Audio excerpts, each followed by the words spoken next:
my brothers and sisters, hello. Welcome back to Soul Talk. I hope you are enjoying this beautiful day. So today what I want to talk about is the difference between ascension and descension. And the thing that doesn't really get talked about very often, which is transension, right in between there. And what it means to transcend, we'll kind of go over that. Transension, if you think about it, transitioning, we're transitioning into something. When we're going from one state to the other, we're going through a transition, through a metamorphosis. So to transcend past one state to another, and how exactly we do that. So if you follow me, kind of go a little bit on a tangent of how I came to this today. I had a memory from being a child in this life, and the fact that this is something that's really stuck with me into adulthood was that when I was a child, that's when it started out for me, was that my mother thought that I didn't take good care of my things, that I didn't take good care of my possessions, and that must have meant that I didn't appreciate them, right? Or understand where money came from, or take it seriously. And, whenever my mom would say this, it would make me cry uncontrollably, because I hated making my mother feel like I didn't know how hard she worked to buy me these things. Because even at a very young age, I did know that it was just the two of us, really, and that she worked really hard to give us everything that we had. And, I knew we didn't have a lot of money. It's not like there weren't people that were less fortunate than us. There were. We were very fortunate. I was very fortunate to have a roof over my head and food on the table and clothes on my back. I never had to worry about that. I just knew that we didn't have, a lot of money. We weren't necessarily rich by any standard, so it just really never mattered to me. Money didn't really ever matter to me, which is why I realized that it seemed as if money or things didn't matter to me at all. And it's because they just didn't. And it's not to say that I didn't like to play with these things, with toys and dolls and whatnot, because I did. But, I always enjoyed being out in nature. I think I lost it a little bit in my adolescence. But anyways, I recognized even then as a child that things were temporary, things were impermanent, easily breakable, and not worth having much attachment to. And so as children, our parents teach us to value all these physical possessions on earth, so that we grow into adulthood. When we grow into adulthood, we believe that they have a higher meaning than they really do. We add sentimental value to objects that most people really wouldn't even look twice at. And, they really wouldn't care about them unless they knew your personal story that was attached to that object, and then maybe it would create more value to them. That's why things that are signed by or looked at or eaten at by famous people, that's why it gives them more value, right? Because we hold these certain famous people into higher standards. So, it's something that we bring into adulthood with us, and all these things don't really have a value. We hold on to them for a certain amount of time, that more than we really should have, just because we're not willing to let go. Do you ever really stop to ask yourself why? You ever ask yourself why I give these items so much meaning, why they have so much power over me? Why do I let these things weigh me down, and keeping me tied and attached to this physical plane of existence, not allowing me to fully experience nirvana, and just not allowing me to go into all the other dimensions that I am able to go into? It's a part of the human conditioning, it's a part of the human conditioning. It's the way that we're programmed to be, to keep us here, to keep us from ascension, from reaching the heavens, from remembering who we really are in order to get there. once you give something away, you will feel so free, so much lighter. Just watch what kind of freedom that you can have simply by being less attached to physical objects here. They're illusions anyways. There are things that really we just create. We just create these illusions, which means that you can manifest these things, you can cultivate these things at any point in time that you truly feel like you're meant to. But you can let them go for now, because you didn't come here with anything anyways. And you're not going to leave here with anything but the light within you. So don't really worry about it. Don't second guess donating that t-shirt or that dress that you really never wear. You might tell yourself, I'll never find something exactly like this rock. I'll never find something exactly like this crystal, like this dress, like this hair. But the truth is that all of it can be manifested again. And yeah, maybe you might not find something exactly like that you love, but you may find something else that you love also. It doesn't even have to be more, as human beings, we just, we compare things and people too much. We base them off of the past, off of the feeling that it gave us in the past. We hold on to these moments and we try to recreate these memories over and over again. And the moment's already passed. You can never really get back that exact same moment ever again. You can't recreate it. It will always be slightly different than before, because we're always making waves and new patterns in the universe. We are light beings, and we are creating energetic shifts, new paradigms, changing our frequencies. So when you hold on to a thought, a person, a place, or a thing, and you think that it'll be the same the next time around, it really won't. And we humans, we see this as a negative thing, but it's really not, because the world is always moving. We're always spinning.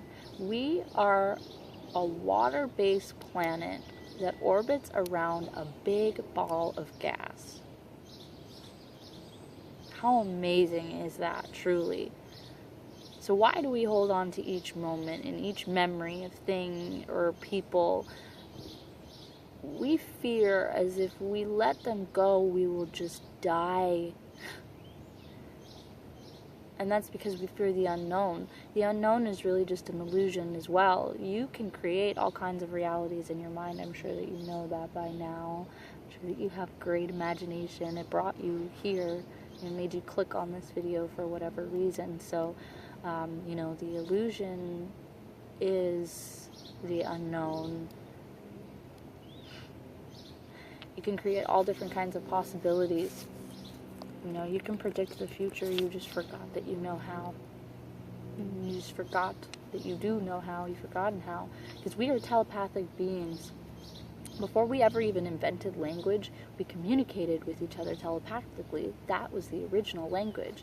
So if you find that there are some people that you just have this intense connection with, this strange pull to them where if they give you one look, they could just read your thoughts. Like the very next thing that they were to say was exactly what you were thinking.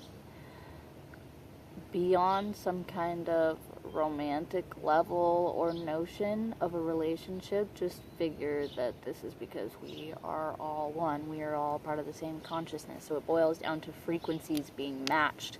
And if your frequency is matched, if you're on the same wavelength as someone else, you can communicate without even needing sound. We choose to communicate through sound. We created language because we got bored. And we chose a more interesting, complex way to communicate. So there were some people that know different languages that don't know others. So anyways, this all ties back to not being connected or too, not connected, but too attached to things. The future is always subject to change. And because time does not exist in a linear form, it really doesn't exist at all. Time is just an illusion. If you don't believe me, just do your research. Look up there are just many different writers, many different physicists, like Ed Witten, the pioneer of the string theory.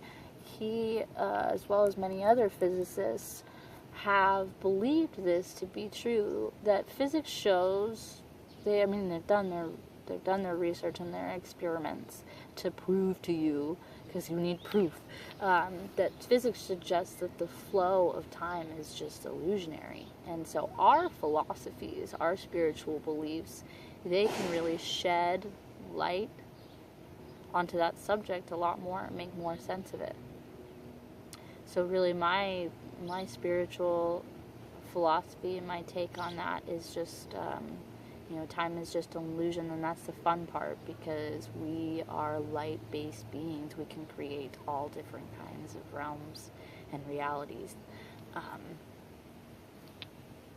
So just let go to things. Don't be so attached to things and people, like you meet a person and think, oh, they're everything that I ever dreamed of because my frequency was matched, and they're exactly what I wanted, and I just don't want to let them go. I have this deep-rooted attachment to them.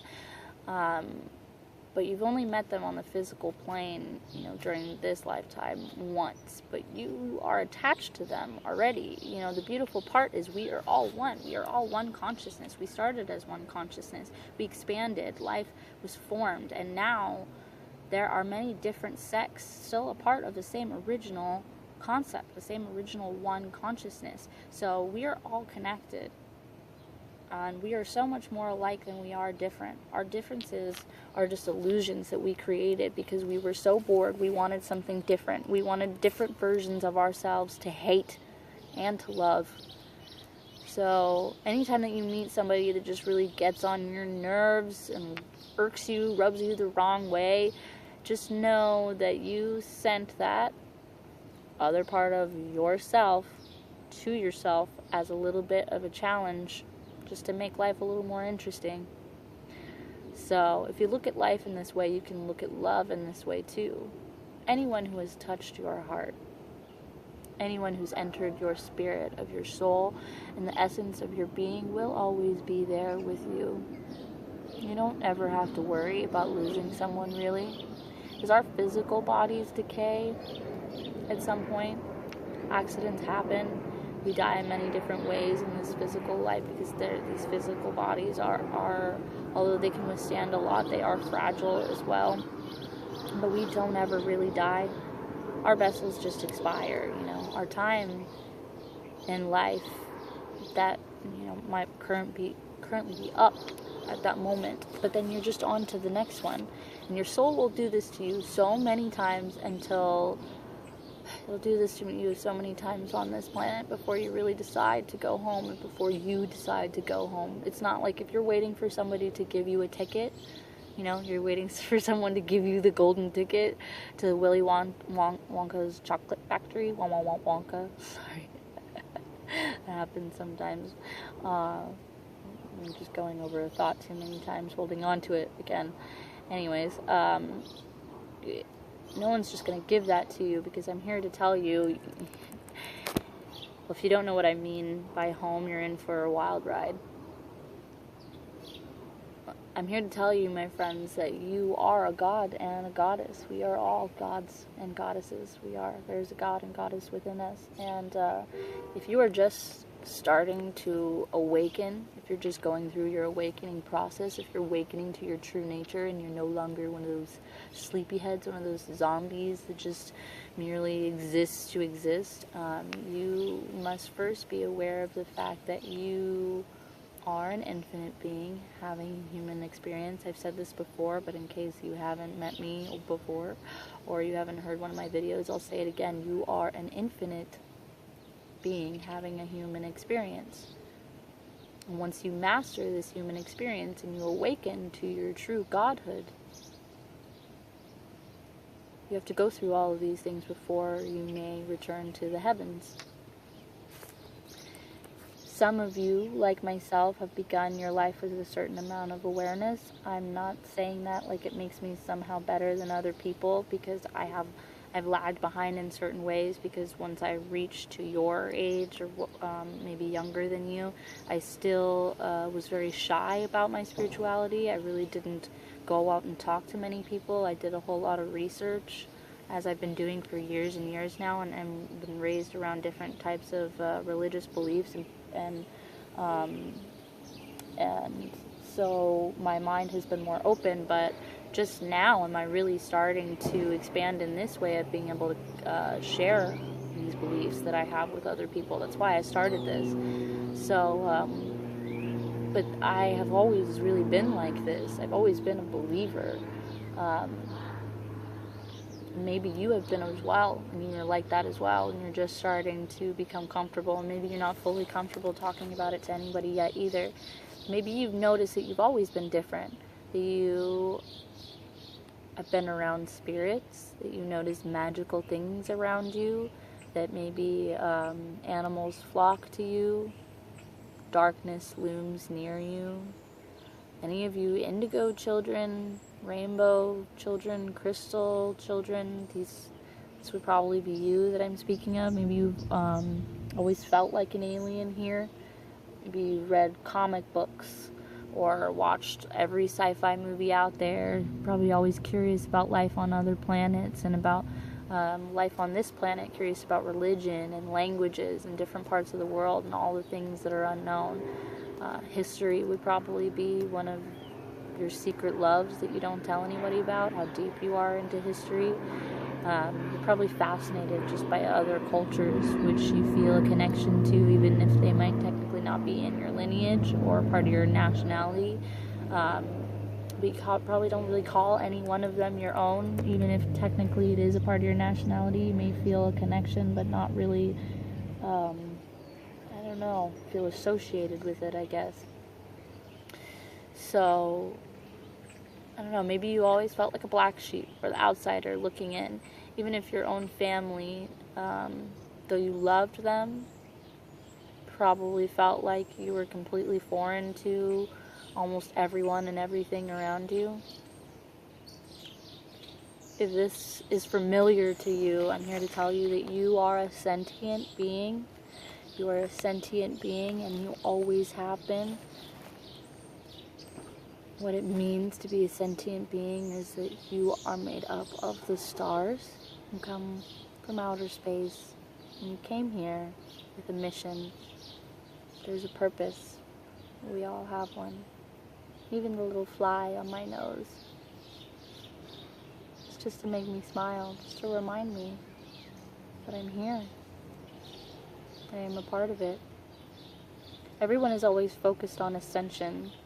People don't really focus on descension and what it means to descend. Well, I'm here to tell you folks, we came from a higher place. We descended to here with a mission and a purpose. We forgot what that was. Along the way, we got lost. We fell asleep, went into hibernation. We were waking up. And, descension is important to us who began this life aware, because, we began this life awake. People like you probably even remember what it feels like, what it felt like to be inside the womb, and you're constantly trying to go back there. But we're here, and when we only focus on ascension without doing the work, forgetting that we did first descend, we're doing the work of spiritual bypassing. And what I mean by spiritual bypassing is, because we are infinite beings having a human experience and we gain a certain amount of awareness, it feels so wonderful to have your eyes open to all the magic in the universe and all the magic within you, that we tend to ignore the negative and darkest parts of our souls. This is spiritual bypassing, and will ensure you will never truly reach ascension, and you'll just keep coming back to earth for more and more. So if you truly want to experience the heavens, you will face all of your fears, you will face all the negativity in your life and within yourself. You'll face your bad habits and your bad traits and these negative patterns, these toxic situations you keep putting yourself in. You'll work through your karmic debt, and afterwards you will create harmony, or through working through your karmic debt, settling your karmic debt, you'll create harmony and balance on this planet, and you'll gain enlightenment. Sorry about that, guys. So, let's see, where was I? Yeah, so, don't be afraid to dive deep within and face the darkness within yourself, you know? When you focus on descension and you're realizing that you're having a human experience, you are going to make mistakes as you're just trying to find the right path and remember who you are. You're going to feel as if everything that you do is wrong sometimes, and you're going to feel like everything is falling apart when really you're just coming together.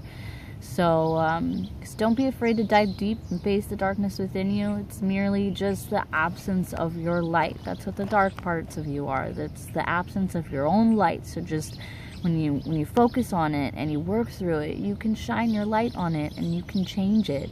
So, you know, transension is what comes after descension. After we have realized that we are here and it's not a dream, or it is a dream, you know.